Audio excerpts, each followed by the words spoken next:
Nauna na pong sinabi ng isang kongresista na sana daw ay maawa na etong si Sara Duterte sa kanyang mga staff. Sa tingin ko, sana ay maawa ka na rin, Sara Duterte, sa mga abogado mo. Sila ang pinakakawawa sa mga nangyayaring ito. Totoo na kawawa rin yung mga staff kasi sila yung nalalagay sa alanganin. Ang mukhang iba daw dyan sa mga staff ni Sara Duterte ay masisisi at mukhang gagawin pa daw ng sacrificial lamb. No. Yan.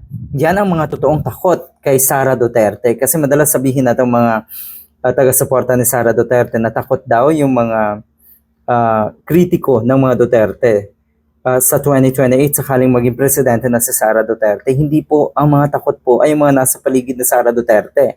Bakit ikamo? Unang-una yung mga staff.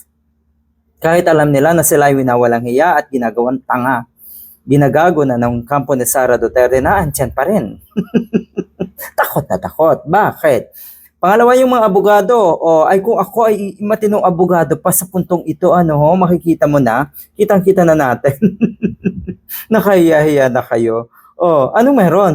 Bakit? Naisangla na ba ang kaluluwa nyo kay Sara Duterte kaya kayo nagkakaganyan? Meron din ba kayong takot kay Sara Duterte?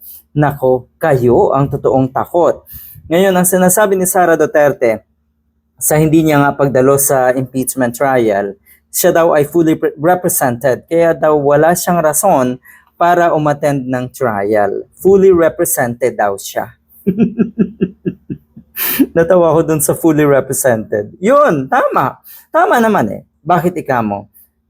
Kung sino ka, kung ano ka, kung anong persona mo, eto, at nirerepresenta ka ng mga katulad mo rin. Katulad mo rin ng mga tanga at bobo. Sabi nga ng ilan, yun ay nababasa natin ha.